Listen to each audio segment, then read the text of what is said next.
Hello, I'm Alison McKinney and I'm the local home composting advisor.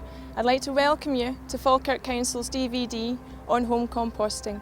Around 40% of the average household bin is food waste, which means that there's around 178 kilograms per person per year produced, which is food waste. Now when you consider that there's 69,000 households in Falkirk, that adds up to a grand total of 12,000 tonnes of food waste a year. Composting all the waste that you can allows you to help reduce the impact that you're having on the environment. Studies have shown that if everybody in the world lived the way we do, we'd need around 3 planets like the one we're on to sustain us. Now, using the information on this DVD, it means that you can take a small but very significant step to help reduce your impact on our planet, and you can have fun at the same time. Compost is so good for the garden. It's full of vital nutrients for the plants. It helps to avoid erosion and it helps to improve the soil. So if you've got a very heavy clay soil, it means that it'll help to loosen it off. And if you've got a very sandy soil, it'll help it to retain water. I'd like to wish you all luck and happy composting. The Watsons are keen composters. Today they have received their new compost bin. We got our first compost bin about 3 years ago, and a couple of weeks ago we decided it was time to get a second. So we had a look on the council's website just to see what they had on offer.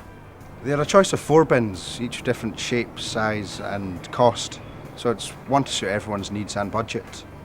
I was pleased when they arrived with a kitchen caddy and an instruction leaflet. The kitchen caddy is really helpful because it means we can collect things in the kitchen and then take it out when it's convenient. An advisor is coming round to help us position our bin, which is really great timing because we've got a lot of stuff to put in it and the kids are going to help us. It's important to place your compost bin on a flat, well-drained site that gets a bit of sun. That way the microbes will help to break down the compost quickly.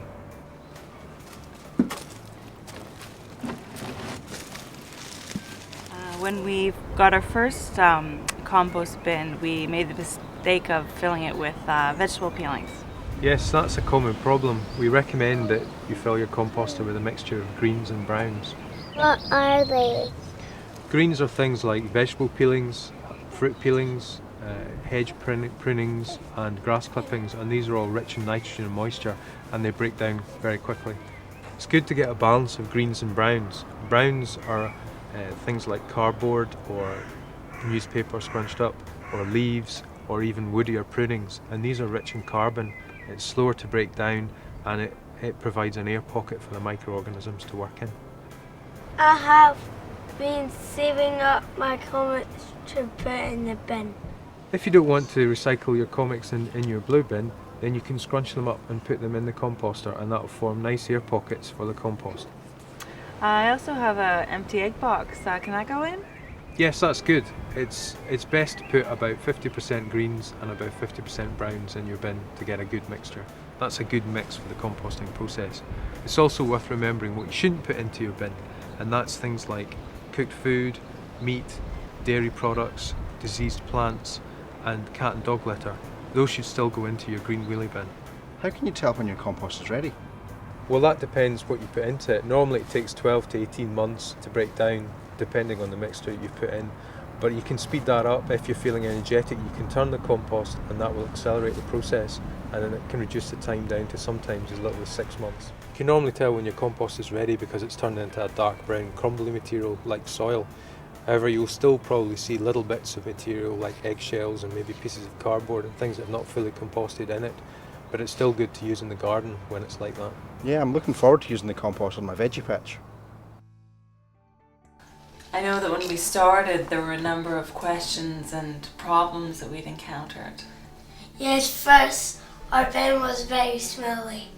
Yes, that's quite a common problem, and it's usually caused by too many greens in the bin, and the bin gets very wet and too much nitrogen, and it's solved by adding some crunched up paper or cardboard to add some browns to the bin, and that will solve the problem. One of my neighbours had mentioned that her bin had blue bottles in it. Why was that? If you put meat or fish into your compost bin, then you can attract flies like blue bottles, so it's best to avoid doing that. I'd recommend that you put any meat or fish into a plastic bag and put it into your green wheeled bin instead, and keep it out of your compost bin. We've never had a problem with rats. Is that a common concern? Yes, rats is a common concern, but The compost bin is actually designed so it's a sealed unit so that they can't get into it.